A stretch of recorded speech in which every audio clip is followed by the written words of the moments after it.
नमस्कार दोस्तों। राजस्थान के इतिहास, कला और संस्कृति में लोक देवता जो पढ़ रहे थे, लोक देवता में सबसे पहले हमने मारवाड़ के 5 पीर पढ़े। मारवाड़ के 5 पीरों में गोपी मेरी ट्रिक से हमने देखा, तो मारवाड़ के 5 पीरों में हमने रामदेव जी और गोगा जी कर लिए। तो इस क्लास में हम बाकी के 3 जो मारवाड़ के 5 पीर है, पाबू जी, हड़बू जी, मांगलिया मैया जी, उनको देखने का प्रयास करेंगे। तो आइए शुरू करते हैं। पाबू जी।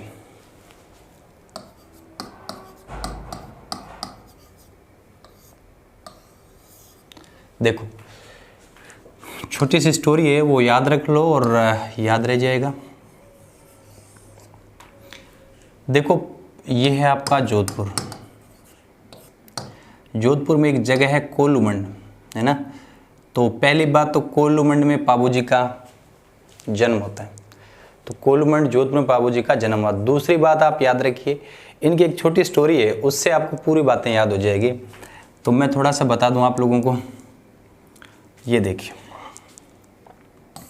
जोधपुर में हुए पाबू जी, ठीक है। देखो मैं लिख रहा हूँ पाबू जी। पाबू जी एक भाई है, बड़े भाई है, जिनका नाम है बूढ़ो जी। पाबू जी बूढ़ो जी दोनों भाई है। पाबू जी छोटे भाई है। पाबू जी की एक बहनोई है जिनका नाम है जिंद राव खींची। ये पाबू जी के बहनोई है, ये पाबू जी के बहनोई है, ठीक है। तो जोधपुर में पाबू जी रह रहे हैं। पाबू जी के जो है भाई बूढ़ो जी हैं। पाबू जी बूढ़ो जी भाई है, और ये जो जिंदराव खींची है पाबू जी के बहनोई है, ठीक है। अब देखो हुआ क्या था। पाबू जी नॉर्मली आपने बचपन में पढ़ा होगा कि ऊँट बीमार होने पर किसकी पूजा की जाती है, पाबू जी की। तो उस टाइम ये ऊँट, ये पशुपालन मेन धंधा था, ये सब लोग पशुपालन किया करते थे। तो कहते हैं कि यहाँ एक केसर कालमी, देवल चारणी नाम की एक महिला होती है। देवल चारणी नाम की एक महिला है जो गायें चराती थी। उसके पास एक घोड़ी थी जिसका नाम था केसर कालमी। क्या नाम था? केसर कालमी। देवल चारणी के पास एक घोड़ी थी जिसका नाम था केसर कालमी। कहते हैं कि पाबू जी, जिंदराव खींची और देवल चारणी उस इलाके में उधर ही रहते थे, मतलब सेम इलाका था। तो कहते हैं कि केसर कालमी घोड़ी बहुत बढ़िया है। तो जिंदराव खींची इनका बहनोई और पाबू जी दोनों ही के देवल चारणी को कह रहे हैं कि केसर कालमी घोड़ी हमें दे दो, ठीक है। तो अब चीज़ एक है, लेने वाले 2 हैं। चीज़ कम और चाहने वाले ज़्यादा, मतलब 1 अनार 100 बीमार वाली बात हो गई। तो कहते हैं कि फाइनली देवल चारणी ने ये घोड़ी किसको दे दी? पाबू जी को दे दी। देवल चारणी ने इस केसर कालमी घोड़ी को किसको दे दिया? पाबू जी को दे दिया। जैसे ये पाबू जी को दिया, जिंदराव खींची जो पाबू जी का बहनोई है, वो पाबू जी से द्वेष की भावना से उसके बाद देखने लगा, और देवल चारणी को कहा कि आप इसने दे दी, मैं कभी मौका मिलेगा तो मैं सबक सिखाऊंगा, ठीक है। अब देखो क्या हुआ। हालांकि देवल चारणी ने ये घोड़ी पाबू जी को दी थी, जब ये कहा था कि जब जब मेरे पे संकट आएगा आप मेरी रक्षा करेंगे। तो पाबू जी ने कहा कि प्रॉमिस किया था, वादा किया था भी ठीक है, आप जब जब आप पर आएगा, संकट आएगा, तब तक मैं आपका जो आपकी रक्षा करूंगा। तो कहते हैं कि देवल चारणी, पाबू जी ने कहा कि मुझे पता क्या चलेगा। तो देवल चारणी ने कहा कि मेरी जो केसर कालमी घोड़ी है ना, जैसे मुझे कोई दिक्कत आएगी तो वाइब्रेशन मोड पे आ जाएगी, मतलब हिनहिनाने लग जाएगी। तो ये संकेत है कि मेरे पे संकट आए, आप तुरंत आ जाना। बोले ठीक है। ये चलता रहा। तो जिंदराव खींची नाराज था देवल चारणी से, पाबू जी से, क्योंकि देवल चारणी ने उसको घोड़ी नहीं दी थी। तो वो सोच रहा था कि जब मौका मिलेगा तो देवल चारणी पर हमला करेंगे, इसकी गाय वगैरह छुड़वा के ले जाएंगे। तो कहते वो दिन आ ही गया। पाबू जी का जब विवाह तय हुआ और पाबू जी केसर कालमी घोड़ी पर चढ़कर अपने ससुराल चले गए। जिंदराव खींची सब चीज़ का मॉनिटरिंग कर रहा था। भी जब पाबू जी जाएंगे, फेरों पर बैठेंगे, वो जो सबसे क्रूशियल टाइम होता है, वहाँ से आ नहीं सकते। उस टाइम क्या करेंगे, हम देवल चारणी की गायें छुड़वा के ले जाएंगे। तो कहते हैं जब पाबू जी फेरों पर बैठे थे, उसी टाइम कहते हैं कि जिंदराव खींची ने देवल चारणी की गायों पर क्या बोल दिया? हमला बोल दिया। और जैसे ही हमला बोला, देवल चारणी पर संकट आया, तब केसर कालमी जो घोड़ी पाबू जी साथ लेके गए थे विवाह में, तो हिनहिनाने लग गई। पाबू जी को पता लग गया कि देवल चारणी पर कुछ संकट है। पाबू जी के उस टाइम 3.5 फेरे हुए थे। 3.5 फेरे विवाह में हुए थे। तुरंत जब घोड़ी हिनहिनाई तो पाबू जी आए और जिंदराव खींची से क्या किया? युद्ध किया। और युद्ध में पाबूजी घायल हो जाते हैं और इस युद्ध में पाबूजी शहीद हो जाते हैं। पाबूजी भी गौरक्षा के लिए शहीद हो गए अपने बहनोई जिंदराव खिची से युद्ध करते हुए। इतनी बात आपको याद रखना, इससे बहुत सारी चीज़ें आपको क्लियर हो जाएगी। ये स्टोरी याद रह जाएगी। पाबूजी की घोड़ी का नाम केसर काल में पाबूजी ने फेरे के तले 3.5 किससे युद्ध हुआ? अपने बहनोई जिंदराव खिची से। देवलचारणी की गाय छुड़वा रहा था, तब युद्ध हुआ जिसमें पाबूजी शहीद हो जाते हैं। कालांतर में कहते हैं कि बूढ़ो जी पाबूजी के भाई है, तो इनका एक पुत्र है जगह को नाम है बालकनाथ, जगह को नाम है रूपनाथ, जगह को नाम है जरड़ा जी। एक ही बात है, इनके 3 नाम है बालकनाथ, रूपनाथ, जरड़ा जी। जो बूढ़ो जी के पुत्र है मतलब पाबूजी के भतीजे हैं, इसने कहते हैं कि बाद में है ना सेना लेकर गया और जिंदराव खिची पर हमला किया और जिंदराव खिची का वध किया, अपने चाचा की मृत्यु का बदला लिया। तो ये बालकनाथ, रूपनाथ, जरड़ा जी ये भी लोक देवता है जिनकी ज़्यादा प्रसिद्धि हिमाचल प्रदेश में है, तो इनकी पूजा ज़्यादातर हिमाचल प्रदेश में होती है। तो ये भी आप याद रखिएगा, हिमाचल प्रदेश जहाँ इनकी पूजा ज़्यादा होती है वहाँ ज़्यादा फेमस है। तो 2 बात अपन याद रखनी है। अब आइए सबसे पहले पाबूजी के उपनाम की बात कर लूँ। पाबूजी के उपनाम मतलब पाबूजी को क्या कहते हैं? देखो, ऊँट बीमार होने पर पाबूजी की पूजा की जाती है, इसका मतलब पाबूजी क्या है? ऊँटों के देवता हो गए, ऊँटों के देवता। अब आपको पता है पाबूजी ऊँटों के देवता है, तो ऊँट पालने वाली जाति के भी देवता होंगे, मतलब रायका रेबारी जाति के आराध्य देव है। तो रायका रेबारी के आराध्य देव, ऊँटों के देवता। पाबूजी याद रख लीजिए, पैसे पाबूजी, पैसे प्लेग रक्षक देवता, प्लेग रक्षक देवता। पाबूजी को राड़ फाड़ के देवता बोलते हैं, है ना, राड़ फाड़ के देवता। सिजेरियन से इनका जन्म हुआ, राड़ फाड़ के देवता, है ना। पाबूजी को मारवाड़ में ऊँट लाने का श्रेय दिया जाता है, तो मारवाड़ में ऊँट लाने का श्रेय किसको दिया? तभी तो पाबूजी ऊँटों के देवता है। रायका रेबारी के आराध्य देव हो गए, ऊँट लाने का श्रेय नहीं हो गया, प्लेग रक्षक देवता हो गए, राड़ फाड़ के देवता हो गए, लक्ष्मण के क्या हो गए? अवतार हो गए, लक्ष्मण के अवतार है, और राव सिंह के वंशज है, क्योंकि पाबूजी राठौड़ है, राठौड़ का मूल पुरुष राव सिंह है, तो राव सिंह के क्या हो जाएंगे? वंशज हो जाएंगे। इतने पाबूजी जी के क्या रखने? उपनाम याद रखने। घोड़ी पाबूजी का वाहन आपको याद रह जाएगा, केसर काल में, यही कोई दिक्कत नहीं है। अब सुनिए और क्या, पाबूजी का जो प्रतीक क्या है? ये 2nd ग्रेड में पूछा गया सवाल है। पाबूजी अश्वारोही मतलब घोड़े पर सवार, हाथ में केलेड़ा भाला, अश्वारोही हाथ में भाला, बाईं ओर झुकी हुई पाग, बाईं ओर जो है ना झुकी हुई पाग, बाईं ओर झुकी हुई पाग, ये याद रख लीजिए, इनका क्या है? प्रतीक है पाबूजी का। ठीक है, अब सुनिए क्या हुआ था। जैसे ही जिंदराव खिची से वो चला था तो पाबूजी के रक्षक थे, याद रखना, पाबूजी रक्षक रखते थे, बॉडीगार्ड, याद रख लीजिए, हरमल, चंदा, डेमा। तो हरमल, चंदा, डेमा ये पाबूजी के रक्षक थे। पाबूजी ने 7 थोरी भाइयों को आश्रय दिया। थोरी एक जाति होती है, तो 7 थोरी भाइयों को आश्रय किसने दिया? पाबूजी ने दिया। इतनी बातें याद रह जाएगी। अब याद रहे पाबूजी के अनुयायी कितने फेरे लेते हैं? पाबूजी 3.5 लिया, तो अनुयायी भी कितना लेसी? 3.5 ही लेसी। तो पाबूजी के अनुयायी ध्यान रखना कितने फेरे लेते हैं? 3.5 फेरे ही लेते हैं। क्लियर है? अब हम बात करें पाबूजी की फड़। ध्यान रखना, पाबूजी की फड़ है ना, वो सर्वाधिक लोकप्रिय है, सर्वाधिक लोकप्रिय, लोकप्रिय समझ गए, लोक में प्रिय, लोगों में प्रिय है। और इस फड़ का वाचन पता है कौन करता है? वाचन करते हैं नायक जाति के भोपे, नायक जाति के भोपे करते हैं। और किस वाद्य यंत्र के साथ? वही कौन सा? रावण हत्था, आधे कटे नारियल से बना होता है। तो नायक जाति के भोपे रावण हत्था वाद्य यंत्र के साथ पाबूजी की फड़ का वाचन करते हैं। पाबूजी की फड़ है सबसे ज़्यादा लोकप्रिय। अब से पूछ ले पाबूजी के पवाड़े। पवाड़े हमने महापुरुषों के वीर गाथा हमने पढ़ी थी लोकगीत में। पवाड़े महापुरुषों की वीर गाथा के गीत होते। पाबूजी के पवाड़े का वाचन पता है कौन करते हैं? रेबारी या रायका जाति के लोग, ऊँट पालक जो जाति है रायका या रेबारी जाति के लोग करते हैं।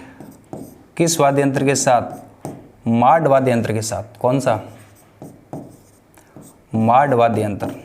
तो याद रखना, फड़ है रावणत्ता के साथ नायक जाति के बोपे, जबकि रायका रेबारी जाति के लोग पवाड़े, पाबूजी के पवाड़े का वाचन करते हैं माड वाद्य यंत्र के साथ। अब पाबूजी की और बातें। पाबूजी के नृत्य कौन सा किया जाता है? थाली। तो पाबूजी का याद रख लिए, पाबूजी के राधा नाम कौन सा नृत्य किया जाता है? थाली नृत्य किया जाता है, थाली। गोगा जी का सांकड़ नृत्य, ध्यान रखना, गोगा जी का सांकड़ नृत्य, पाबूजी का थाली नृत्य। चलिए, और पाबूजी के मेले की बात कर लें। पाबूजी का मेला लगता है कोलूमंड। कोलूमंड आपको पता है कहाँ है? जोधपुर में। और पाबूजी सीए थे, है ना, सीए याद रखना। पाबूजी चार्टर्ड अकाउंटेंट, मतलब सी से चैत्र और ए से क्या हो जाएगा? अमावस्या। तो पाबूजी का मेला लगता है चैत्र अमावस्या को। इतनी बातें याद रखिए। अब पाबूजी पर लिखे गए प्रमुख ग्रंथ आपको याद रखने हैं। तो अब मैं लिख रहा हूँ पाबूजी पर लिखे गए प्रमुख ग्रंथ। जरा पहला पाबू प्रकाश। पाबू प्रकाश मैं थोड़ा सा बताना चाहूँगा। बचपन में आता था ना, गांधी जी के जीवन में प्रकाश डालिए, तो गांधी जी की फोटो बनाकर टॉर्च से प्रकाश डाल देते थे, है ना, तो याद रह जाएगा। तो पाबू प्रकाश, आसिया मोड जी, रोड मोड पर प्रकाश पड़े, याद रख लीजिए, आसिया मोड जी, मोड जी, है ना। पाबूरो छंद, छंद तो ध्यान है कौन लिखा है? बिट्ठू मेहा। पाबूरो छंद लिखा है बिट्ठू मेहा। पाबूरा सोरठा, सोरठा तो लिखा है कवि, तो रामनाथ कविया, रामनाथ कविया। तो पाबूरा सोरठा लिखा है कवि, हैं, छंद लिखा है बिट्ठू मेहा, और पाबू प्रकाश आसिया मोड़ जी। पाबूरी बाता, पाबूजीरी बाता, और बाता कौन लिखा है? लक्ष्मी कुमारी चुड़ावत। कौन? लक्ष्मी कुमारी, लक्ष्मी कुमारी चूड़ावत। लक्ष्मी कुमारी चुंडावत पाबूरी क्या लिखती है? बातें। तो ये याद रखना, पाबूरी बाता, पाबूरा सोरठा, पाबूरो छंद और पाबू प्रकाश, ये पाबूजी के प्रमुख क्या है? ग्रंथ है। इतनी बातें आपको याद रखनी है। दोबारा फिर से सुन लो। पाबूजी जोधपुर के कोलूमंड में है। पाबूजी के उपनाम ऊंटों के देवता, रायका रेबारी कराते देव, पलिगरक्षक देवता, राड़फाड़ के देवता, मारवाड़ में ऊँट के श्रेय, लक्ष्मण का अवतार, आवसिया के वंशज। प्रत्येक अश्वारोही हाथ में भाला लिए, बाएं और झुकी पाग। मेला लगता है कोलूमंड में, जोधपुर में चैत्र अमावस्या को। रक्षक हरमल चंदा डेमा, सात थोड़ी भाइयों को आश्रय दिया। पाबूजी ने 3.5 फेरे लेते हैं। केसर काल में इनकी घोड़ी है जो देवलचारण ने दी थी। जिंदराव खींची से युद्ध करते टाइम शहीद हो गए, और इनके उन्हें 3.5 फेरे लेते हैं। और इनका बूढ़ो जिनके भाई का पुत्र बालकनाथ रूपनाथ झरड़ा जी जिनकी पूजा हिमाचल प्रदेश में ज़्यादा होती है, उन्होंने फिर जिंदराव खींची का वध किया। पाबूरी फड़ जो सबसे ज़्यादा लोकप्रिय कौन वाचन करते हैं? नायक जाति के भोपे रावण वादन के साथ। पाबू के पवाड़े, पवाड़े का वाचन कौन करते हैं?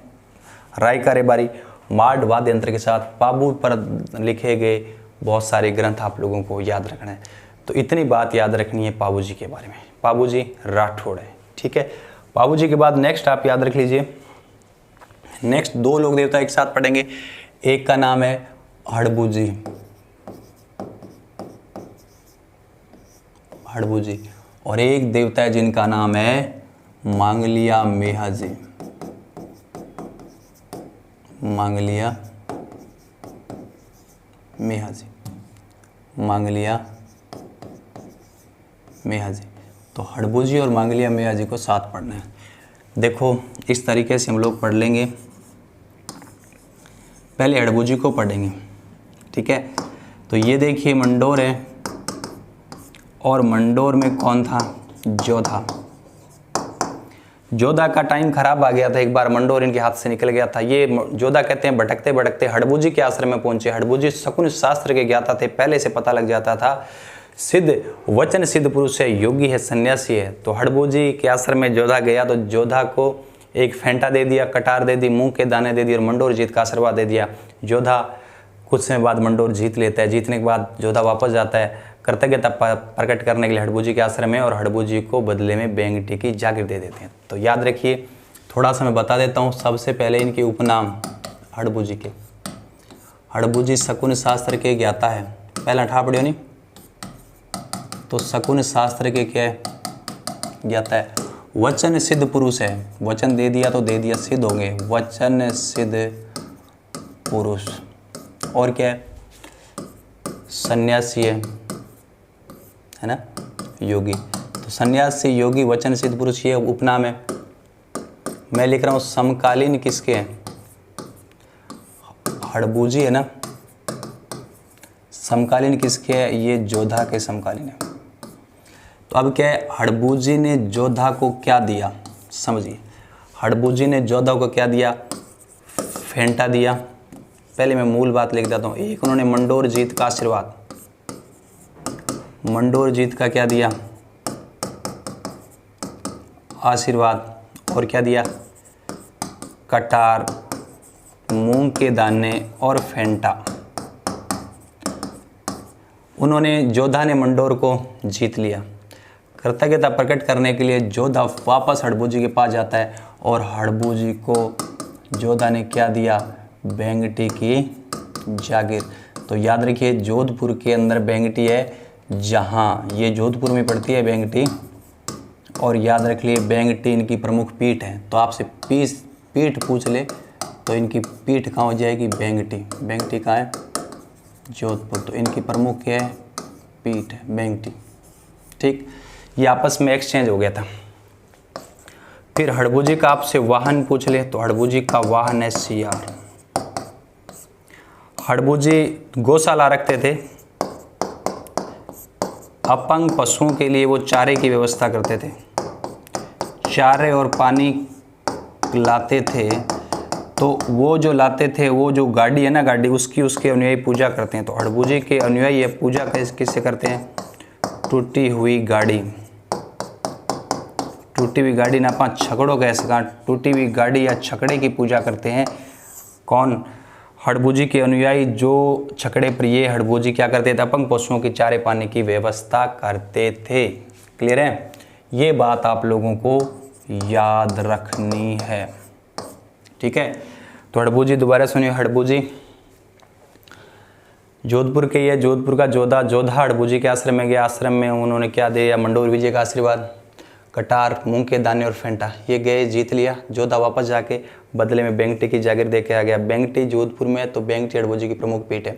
शकुन शास्त्री ज्ञाता है, वचन सिद्ध पुरुष है, सन्यासी योगी है, वाहन सियार है। इसके अनुयायी टूटी हुई गाड़ी की पूजा करते हैं, जिनका यूज वो पशुओं को चारा पानी लाने में व्यवस्था करते थे। अच्छा, आपसे पूछ ले, हड़बूजी के पिता का नाम क्या है?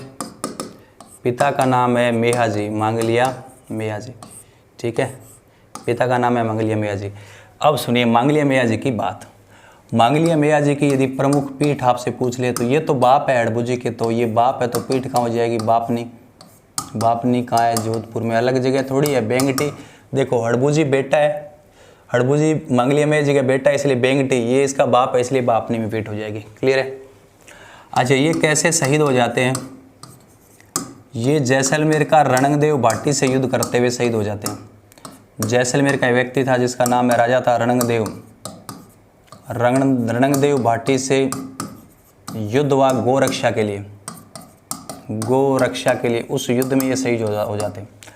तो मांगलिया मेहाजी कहते हैं कि जैसलमेर के रणंगदेव भाटी से युद्ध करते टाइम, गोरक्षा के टाइम शहीद हो जाते हैं। तो वहाँ बापनी में इनकी प्रमुख पीठ है। इनका मेला लगता है जन्माष्टमी को। ये इंपॉर्टेंट बात है, भाद्र कृष्णाष्टमी को मेला लगता है, जन्माष्टमी को। दूसरी बात, इनके भोपों की